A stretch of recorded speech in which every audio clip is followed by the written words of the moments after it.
This is beginner's guide to using Microsoft Word and specifically used for reports and documents. So this is also used for papers making.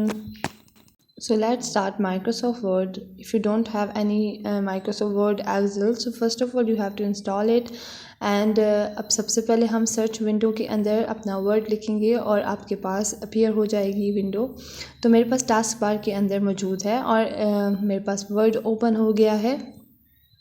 There are multiple templates in your documents and publish. There are multiple templates. तो इस अब अगर आपको इनमें से कोई भी template चाहिए, ब्राउशर है, इवेंट है, ब्लॉग पोस्ट है, सो मल्टीपल templates है। और अगर business, industry, personal design, sets, events, label, education से रिलेटेड अगर आपको कोई भी ऑनलाइन टेम्पलेट्स चाहिए तो you have to click on this multiple templates. और ऑनलाइन भी आप इसको सर्च कर सकते हो सर्च बॉक्स के अंदर। सो ये हमारे पास एक मल्टीपल और अच्छी अपॉर्चुनिटी है कि हमें बिल्ट इन टेम्पलेट्स मिल रहे हैं, डिज़ाइंस मिल रहे हैं और हम उनको यूज़ कर लेते हैं। तो हमारे पास ये कुछ इस तरह की विंडो की स्क्रीन है जिसके अंदर हम अपना मल्टीपल काम करते हैं। तो अब स्टेप बाय स्टेप हम वर्ड को सीखेंगे कि वर्ड के अंदर हम क्या क्या करते हैं। तो चलिए चलते हैं वर्ड के कुछ स्टेप्स को फॉलो करके और उनको सीखते हैं। हमारी स्क्रीन के ऊपर आपको इधर कर्सर नज़र आ रहा है और सबसे पहले मैं यहाँ से अपना नेविगेशन पैन को ऑफ़ करती हूँ और नेविगेशन पेन मेरे पास यहाँ पे क्लोज़ हो गया है। तो अब सबसे पहले आपको होम टैब नज़र आ रहा है और होम टैब के अंदर हमारे पास मल्टीपल टैब्स हैं। इंसर्ट टैब है, लेआउट है, रेफरेंसेस है, मेलिंग्स है, मल्टीपल टैब्स हैं। यानी कि हर टैब का अपना स्पेसिफिक काम होता है जो हम करते हैं। लाइक होम के ऊपर क्लिक करेंगे तो उसके डिफरेंट फीचर्स हैं। You have to apply different features. Insert के अंदर डिफरेंट फीचर्स हैं। There are multiple features in different tabs. So this bar is known has ribbon. आप देख सकते हो कि ये कंप्लीट जब आपके पास जो पूरी ऊपर बार शो हो रही होती है उसको हम क्या कहते हैं, रिबन कहते हैं। उसके बाद ग्रुप है, आपके पास पेज सेटअप का डिफरेंट ग्रुप है और पैराग्राफ का, रेंज का। तो इसी तरह लेआउट के अंदर अपना ग्रुप है और इंसर्ट टैब के अंदर अपना उसके डिफरेंट ग्रुप्स आ जाएंगे। यानी कि ग्रुप्स डिफरेंट टूल्स से मिलके बनता है और आपके पास डिफरेंट टूल्स का एक ग्रुप बन जाता है। लाइक ये एक आपके पास डायलॉग बॉक्स लॉन्चर है। अगर आपके पास मल्टीपल फीचर, इसका क्या फंक्शन होता है, इसका फंक्शन जो होता है कि अगर आपके पास मल्टीपल फीचर्स डिस्प्ले नहीं हुए हुए तो आप डायलॉग बॉक्स लॉन्चर के ऊपर क्लिक करते हो तो आपके पास मल्टीपल फीचर्स अपीयर हो जाते हैं कि यहाँ पे और भी बहुत सारे टूल्स हैं जिनको आप अप्लाई करके यूज़ कर सकते हो। अब फॉन्ट ग्रुप है मेरे पास होम टैब के अंदर, पैराग्राफ ग्रुप है और इसी तरह हेडिंग्स हैं। तो फॉन्ट ग्रुप से के अंदर हम मल्टीपल काम करते हैं जिससे राइटिंग से रिलेटेड जितने भी काम होते हैं हम इधर कर रहे होते हैं। और इसी तरह अगर मुझे हेडिंग्स देनी है मल्टीपल और डायलॉग बॉक्स लॉन्चर के ऊपर क्लिक किया तो मेरे पास डिफरेंट स्टाइल्स अपीयर हो गए हेडिंग से रिलेटेड और इनमें से जो भी मुझे चाहिए होता है मैं यहाँ से अप्लाई कर लेती हूँ। तो इसी तरह स्टेप बाय स्टेप हम आगे भी काम कर रहे हैं कि इसके अंदर क्या होता है। अच्छा, उसके बाद हम ये आपके पास रूलर के ऊपर आ जाते हैं। अगर आपने रूलर से अपनी स्क्रीन को फुल करना है, उसको मूव करना है डाउनवर्ड अपवर्ड, तो हम यहाँ से उसकी स्क्रीन को देख सकते हैं। उसके बाद अगर मुझे अपनी स्क्रीन को जूम करना है, जूम इन करना है या फिर जूम आउट करना है तो इसको यहाँ से हम एडजस्ट कर सकते हैं। आप देख सकते हो यहाँ से इसकी एडजस्टमेंट को। तो हमने यहाँ पे सीखा अपना जूम इन जूम आउट को, लॉन्चर को, डायलॉग बॉक्स लॉन्चर को, ग्रुप्स को, रिबन को। अच्छा, उसके बाद हम टैब्स की तरफ आते हैं और टैब्स के अंदर डिफरेंट टूल्स होते हैं और अगर मुझे सम टाइम मैं भूल जाती हूँ किसी भी टूल को या लेआउट के अंदर डिफरेंट टूल्स हैं, ब्रेक्स का है, मार्जिन्स का है, तो और मुझे उस टूल को क्या करना है, अप्लाई करना है, तो फिर उसको मैं कैसे करूँगी। आपको यहाँ पे व्यू के आगे एक छोटा सा टूल नज़र आएगा और इसके अंदर tell me what you want to, और यहाँ पे मैं सर्च करूँगी जो मुझे चाहिए होगा, जो टूल उसका नेम मैं लिखूँगी। अगर मुझे अलाइनमेंट चाहिए या फिर पेज ब्रेक चाहिए, कुछ भी टूल चाहिए, आप यहाँ पे इजीली सर्च करेंगे तो आपको वो टूल मिल जाएगा। एक्सेस आपकी बहुत आसान हो जाएगी। तो ये हमारे पास एक बहुत एडवांटेज है, फीचर है। अब चलते हैं हम अपने कुछ भी यहाँ पे राइट करते हैं और फ़ॉन्ट्स के बारे में कुछ सीखते हैं। तो यहाँ पे मैं सबसे पहले एक नेम राइट कर रही हूँ और यहाँ पे अंडरलाइन है। उसके बाद मैं पीरियड और यहाँ पे द पार्ट्स ऑफ स्पीच लिख रही हूँ। तो इसके अंदर हम कुछ फीचर्स देखते हैं कि क्या हम करेंगे। तो सबसे पहले मैं यहाँ पे आपको हाईलाइट कर रही हूँ द पार्ट्स ऑफ स्पीच को, और मेरे पास यहाँ पे फ़ॉन्ट ग्रुप से रिलेटेड सारे ऑप्शंस आ गए। इनमें से मैं यहाँ से इसको इजीली अप्लाई कर लेती हूँ। अगर नहीं पता तो go to the home tab और आपके पास यहाँ पे फ़ॉन्ट ग्रुप का ऑप्शन है, पैराग्राफ ग्रुप का ऑप्शन है और स्टाइल्स का ऑप्शन है। अगर मुझे अलाइन इसको मैंने सेंट्रलाइज़ करना है तो मैंने सेंट्रल अलाइनमेंट के ऊपर क्लिक किया, बोल्ड करना है तो बोल्ड कर लिया। उसके बाद मैंने इसके साइज़ को चेंज करना था तो मैंने यहाँ फ़ॉन्ट ग्रुप्स पे फ़ॉन्ट उसके ऊपर ही फ़ॉन्ट ग्रुप के अंदर जाके कर लिया। और हेडिंग्स अगर मुझे चेंज करनी है तो मैंने स्टाइल्स ग्रुप के ऊपर गई और हेडिंग्स मल्टीपल हैं और वहाँ से मैंने उनको चूज़ कर लिया। तो आप स्टाइल्स ग्रुप में जाके यहाँ से आपको जिस तरह की भी हेडिंग्स चाहिए, रिव्यू चाहिए, लाइक जिस तरह का भी आपको अप्लाई करना है, अगर नहीं पता तो आप डायलॉग बॉक्स लाउंचर के ऊपर भी जाके उसको अप्लाई कर सकते हो। तो ये आपके पास फ़ॉन्ट से रिलेटेड कुछ फ़ीचर्स हैं जिनको हम अप्लाई करते हैं। तो ये हमारे पास हमने कुछ अलाइनमेंट सीखा पैराग्राफ ग्रुप के अंदर और फ़ॉन्ट ग्रुप के अंदर हमने कुछ फ़ॉन्ट सीखे। अब मैं आपके सामने कुछ लाइन स्पेसिंग के बारे में डिस्कस करूँगी। कुछ लाइंस यहाँ पे लिख रही हूँ और उसके बारे में कुछ आपको टिप्स दूँगी। और यहाँ पे अगर मुझे नेक्स्ट लाइन के ऊपर जाना है और नेक्स्ट के ऊपर जाना है तो उसके लिए मैंने यहाँ अपने कंप्यूटर से कीबोर्ड के ऊपर से इंटर की को प्रेस करना है और उससे मैं अपनी नेक्स्ट लाइन पे मूव करती जाऊंगी। आप जिस तरह से देख सकते हो यहाँ पे मैं अपना कुछ टेक्स्ट राइट कर रही हूँ और अगर मुझे अपने टेक्स्ट को अगर मुझसे कोई गलत हो जाता है तो मैं यहाँ अंडू और रीडू के ऑप्शन से बटन से मैं उसको दोबारा अपनी स्क्रीन के ऊपर हाइड और अनहाइड कर सकती हूँ और मतलब रीडू कर सकती हूँ। और इसी तरह मैं इंटर कीज़ की मदद से नेक्स्ट लाइन के ऊपर मूव करके अपना डॉक्यूमेंट्स के ऊपर काम कर सकती हूँ। तो ये हमारे पास कुछ क्या हैं कीज़ हैं जिनको हम यूज़ करके अपना काम कर रहे होते हैं। तो इसके अंदर मैं आपको बताती चलूँ कि इंसर्ट टैब है। इंसर्ट टैब के अंदर अगर मुझे कोई पिक्चर इंसर्ट करनी है अपने टॉपिक से रिलेटेड तो उसके अंदर मैं इंसर्ट टैब के ऊपर जाऊँगी और यहाँ पे मेरे पास मल्टीपल टूल हैं और विकीपीडिया है और इसी तरह से ऑनलाइन पिक्चर्स का ऑप्शन है, पिक्चर का ऑप्शन है। और अगर मुझे अपने कंप्यूटर के अंदर से कोई पिक्चर यहाँ अपने टॉपिक से रिलेटेड इंसर्ट करनी है तो मैं डॉक्यूमेंट्स के ऊपर जाऊँगी और कैमरा के अंदर अगर मेरे पास मल्टीपल पिक्चर्स हैं तो यहाँ से मैं उन पिक्चर्स को अप्लाई कर लूँगी और मैंने यहाँ स्केलेटन को चूज़ करके अपनी पिक्चर को अप्लाई करना है। तो यहाँ पे आप देख सकते हो प्लेस होल्डर की मदद से मैं अपनी पिक्चर को एडजस्ट करूँगी क्योंकि अभी इसका साइज़ बहुत ज़्यादा और यहाँ पे ये एडजस्ट नहीं हो रही।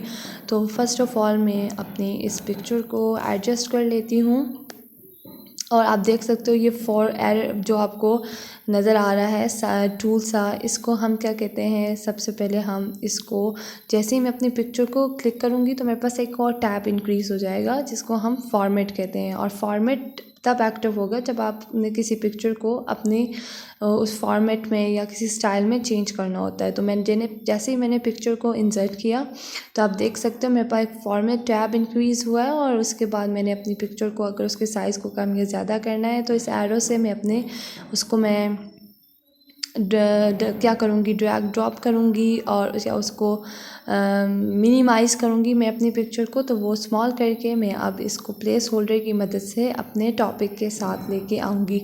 आप देख सकते हो मैंने आपके सामने अपनी पिक्चर को ज़ूम इन किया है, यानी कि उसको थोड़ा सा उसके साइज़ को कम किया है।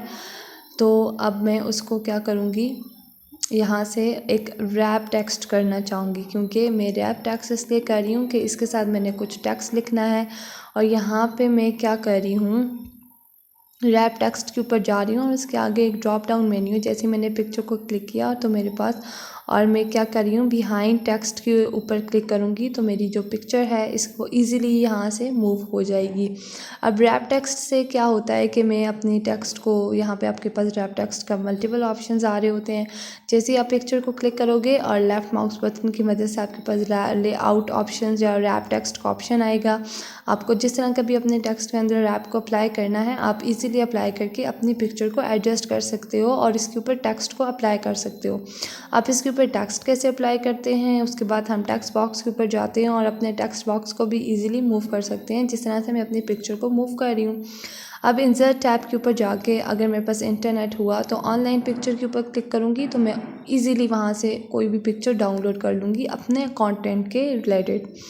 तो ये हमारे पास था कि हम अपनी पिक्चर को कैसे रैप करते हैं। जैसे ही हम अपनी पिक्चर को क्लिक करते हैं तो हमारे पास रैप टेक्स्ट का ऑप्शन आ जाता है, और रैप टेक्स्ट के ऑप्शंस के ऊपर अगर मुझे मल्टीपल रैप टेक्स्ट के ऑप्शन आएंगे, जिसमें सेंट्रल होगा, बिहाइंड टेक्स्ट होगा।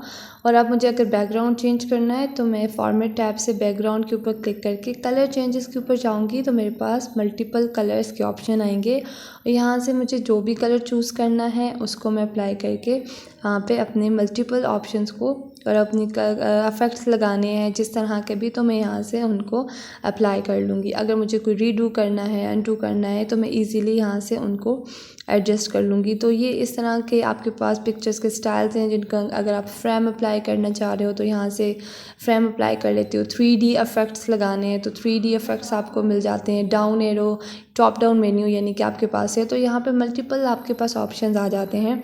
अगर आपको इनमें से कोई भी चूज़ करना है तो आप यहाँ से कर लेते हो। अगर आपको अपनी पिक्चर क्रॉप करनी है तो मैं आपके सामने यहाँ पे अभी क्रॉप कर रही हूँ एक पिक्चर को, तो आप देख सकते हो मैं अपने उससे पॉइंटर की मदद से अपनी पिक्चर को एडजस्ट करके क्रॉप कर रही हूँ। तो आप भी इसी तरह से स्टेप बाय स्टेप फॉलो करके अपनी पिक्चर को क्रॉप कर सकते हो, यानी कि उसका जो एक्स्ट्रा पार्ट हो सकता है आप उसको अप्लाई कर लेते हो। अब जैसे मैंने अपने फॉर्मेट टैब को क्लिक किया, इंसर्ट को क्लिक करूँगी, डिज़ाइन को क्लिक करूँगी, और अगर मुझे अपनी शेप्स क्रिएट करनी है तो इंसर्ट टैब के ऊपर क्लिक करके यहाँ से मैं किसी भी शेप को अप्लाई कर लूँगी। आपके पास मल्टीपल शेप्स आती हैं जिसमें सर्कल, ट्रायंगल, रेक्टेंगल, हेक्सागोनल, ये सारी आपके पास शेप्स हैं, जिसके अंदर आपके पास बहुत सारे ऑप्शंस आते हैं, कलर्स के ऑप्शंस आते हैं। तो हम इनको क्या कर लेते हैं, अप्लाई कर लेते हैं। तो यहाँ पे मैं टेक्स्ट बॉक्स अप्लाई कर रही हूँ। टेक्स्ट बॉक्स क्यों करते हैं, अगर मुझे अपने टेक्स्ट को लिखना है और वहाँ और उसको मूव करवाना है। फॉर एग्जांपल यहाँ पे मैं अपने किसी भी टेक्स्ट बॉक्स को चूज़ करके उसको जिस तरह मैंने अपनी पिक्चर को मूव करवाया है इसको भी करवा सकती हूँ। इंसर्ट टैब के ऊपर जाऊँगी तो मेरे पास अपना टेक्स्ट बॉक्स का ऑप्शन आ जाएगा, और इसी तरह से मैं यहाँ अपनी प्लेस होल्डर की मदद से इसको किसी भी जगह एडजस्ट कर सकती हूँ। और इधर भी लेआउट यानी कि रैप टेक्स्ट का ऑप्शन आ सकता है। मैं जैसे ही अपने इस टेक्स्ट बॉक्स को एक्टिव करूँगी तो मेरे पास रैप टेक्स्ट का ऑप्शन आ सकता है लेफ़्ट माउस बटन से। तो हम यहाँ पे भी अपने बिहाइंड रैप टेक्स्ट करेंगे तो इसको एडजस्ट कर सकते हैं। इसके बाद रेफरेंस का ऑप्शन आता है, और रेफरेंस के अंदर भी आपके पास बहुत सारे टूल्स हैं। हम अपने डॉक्यूमेंट्स को एडजस्ट करने के लिए रेफरेंस टेक्स्ट को यूज़ करते हैं। और ये यहाँ पे अगर आपको अपनी ग्रामेटिकल मिस्टेक्स को ठीक करना है तो आप रिव्यू टैब के ऊपर जाके स्पेलिंग की चेकिंग कर सकते हैं। अभी तो मैंने कुछ ऐसा लिखा ही नहीं है कि जिसको हम चेक करें, तो यहाँ से आप अपनी स्पेलिंग मिस्टेक्स को, एरर्स को इजीली करेक्ट कर सकते हो। तो ये आपके पास रिव्यू टैब से आता है, और रिव्यू टैब से हम ये वाला काम कर सकते हैं। तो ये है स्पेलिंग मिस्टेक, स्पेलिंग चेकर है, और यहाँ से हम इसको एडजस्ट कर लेते हैं। समटाइम हमें पेजेस काउंट करने होते हैं, वर्ड्स काउंट करने होते हैं, तो ये वर्ड काउंटर है जिससे हम अपने पेजेस को, वर्ड्स को काउंट करते हैं। ऐसे अगर मुझे लिखना आ जाए तो 200 ऐसे वर्ड ऐसे, तो हम यहाँ वर्ड ऐसे से इसको काउंट करते हैं। अब लेआउट के ऊपर आते हैं, तो लेआउट के अंदर क्या होता है, हमारा पेज मार्जिन होता है, ओरिएंटेशन होती है, साइज़ होते हैं, डिफरेंट कॉलम्स होते हैं जिनको हम अप्लाई करते हैं। तो ऑब्वियसली लेआउट को क्लिक करेंगे तो हम यहाँ से अपने पेज की सेटिंग करेंगे। अब होम टैब के अंदर मैं आपको कुछ लाइन स्पेसिंग के बारे में बताऊंगी कि अगर फॉर एग्जांपल मुझे कोई ऐसे लिखना है और इसके ऊपर लाइन स्पेसिंग उसके अकॉर्डिंग देनी है तो मैं क्या करूँगी। तो आपको यहाँ पे लाइन स्पेसिंग का टूल नज़र आ रहा होगा। मेरे पास मल्टीपल ऑप्शन साइजेस आएंगे, इनमें से जितनी भी मुझे लाइन स्पेस देनी है तो मैं उसको चूज़ करूँगी। सबसे पहले मैं अपनी लाइंस को सिलेक्ट करती हूँ और उसके हिसाब से उसके अकॉर्डिंग मैं अपनी यहाँ पे लाइन स्पेसिंग को अप्लाई कर रही हूँ आपके सामने। तो ये हमारे पास लाइन स्पेसिंग है, तो इसको हम अप्लाई करेंगे। अगर मुझे अपने टेक्स्ट के कलर को चेंज करना है तो ये सारी टूल्स आप 1 बाय 1 अप्लाई कर सकते हैं। आप खुद अगर इसकी प्रैक्टिस करेंगे तो आपको ज़्यादा अच्छा पता चलेगा। यहाँ फ़ॉन्ट का स्टाइल है, और ये हमारे पास रूलर है जिसको यूज़ करके मैं अपने टेक्स्ट को, अपने रूलर को, अपने साइज़ को एडजस्ट कर रही होती हूँ।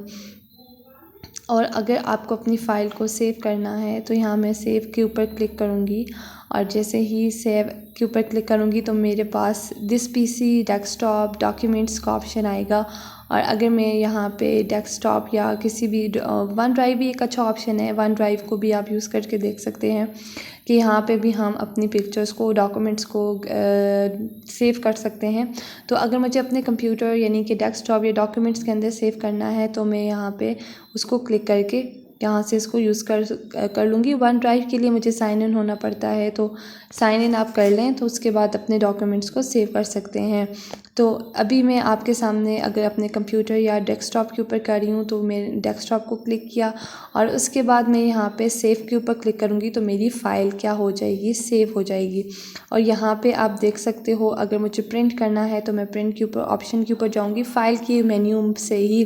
तो यहाँ से मैं अपने प्रिंटर की यानी कि पेज की सेटिंग कर सकती हूँ सारी। अगर आपके पास प्रिंटर है तो आप यहाँ से इजीली प्रिंट कर सकते हो। और अगर मुझे अपनी पिक्चर को एक्सपोर्ट करना है, पीडीएफ बनाना है तो एक्सपोर्ट के ऊपर जाऊँगी, क्रिएट पीडीएफ करूँगी तो इजीली यहाँ से पीडीएफ मेरा क्रिएट हो जाएगा। तो आप देख सकते हो मेरे डेस्कटॉप के ऊपर एक पीडीएफ फाइल आ गई है। तो ये तरीका है हमारे पास एक वर्ड की फ़ाइल बनाने का। तो मैंने बहुत कॉमन सी चीज़ें बताई हैं जिसके अंदर फ़ाइल को सेव करना, मतलब बहुत थोड़े थोड़े टूल्स बताए हैं। तो आई होप आप ख़ुद इनके डिफरेंट फीचर्स को अप्लाई करके देखोगे कि कैसे हम एक वर्ड की फ़ाइल को एक अच्छे टूल्स के साथ अप्लाई करके यूज़ करते हैं। तो रीसेंट फ़ाइल मेरे पास वो आ गई है जो मैंने अभी बनाई थी पार्ट्स ऑफ स्पीच की। आप भी देख सकते हो कि रीसेंट फाइल्स में आपके पास ये डॉक्यूमेंट्स आ जाएंगे। So if you like this video so Thums up देना ना भूलिएगा और बेल के बटन के ऊपर क्लिक कर दें मज़ीद आने वाली वीडियो के लिए।